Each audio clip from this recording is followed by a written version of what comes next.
Well, Josh was a young goalie. He played a few years in the league when I got to Chicago, and Josh, and it's funny, Josh and Dawser were good friends, and I think their families were too, and both French Canadians. And uh, he was just a guy that he was a goaltender that unfortunately we didn't play on a great team, but you tried to play good defensively. He was a guy that he was competitive. He had a tremendous will to win. It really bothered him when he didn't have the success he wanted to have, but he's a guy that can make it. You say goaltenders have to make the normal saves all the time and the big saves once in a while, and he was a guy that could do that. And unfortunately, when we were in Chicago a lot in those days, you didn't have a great team in front of us, in front of him, but he gave you a chance to win every night. And Josh, he was one of those guys.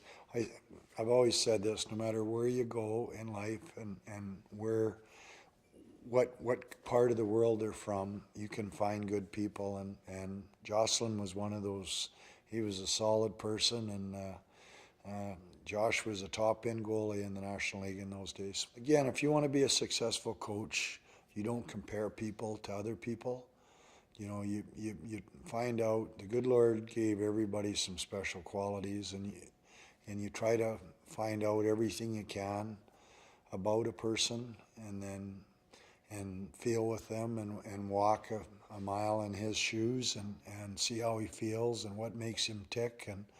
And I'm not the type of person that looks for the wrong in people.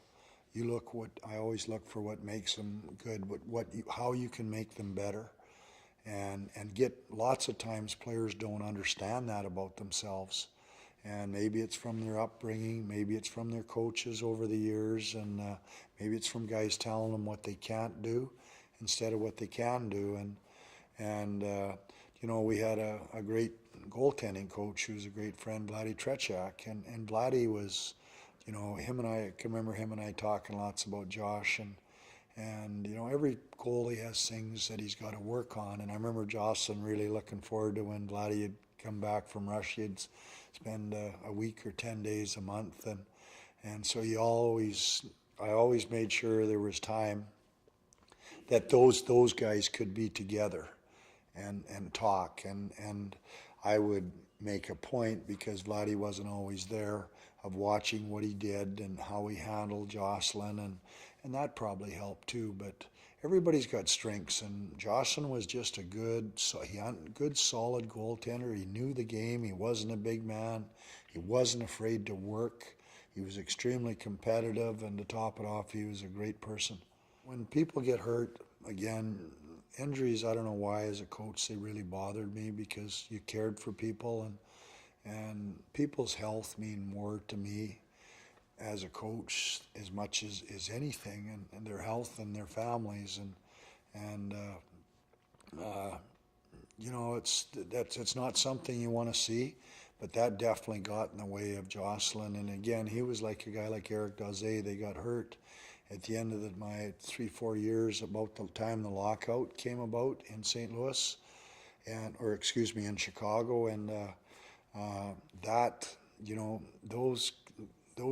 that year that people had off, that made it really hard on guys that had injury problems to come back and be successful. There was a lot of pressure on guys like Jocelyn, because he was the man. And besides him, there really wasn't other guys to fill the role. And sometimes people need a supporting cast, and they don't need that pressure on them night in and night out as much as they think they want it and think they need it to be a difference that night. Sometimes there's got to be those pressures of being the guy all the time isn't good either. And so you're always, the big thing to build a good team, you want to surround your best players with good people. And that's the best answer to that question about Jocelyn. I can just remember, like, Jocelyn, when games were on the line, he had the ability to make a great save. And, at crucial times, and that's what your top goalies have to do. And how you know, I can remember lots of those times. It's endless. It's funny, guys ask you about an individual's defining moment, and it's just getting guys to understand how hard they can push themselves, and the good Lord doesn't know what 100% is. So I don't. There's no reporter in the world can tell me what that this guy gave 100%, because that's nothing that's very definitive. It's a and Jocelyn was one of those guys that he always was pushing himself to be better, and you know, he always wanted to make a difference, and that's what your top goalies have to do.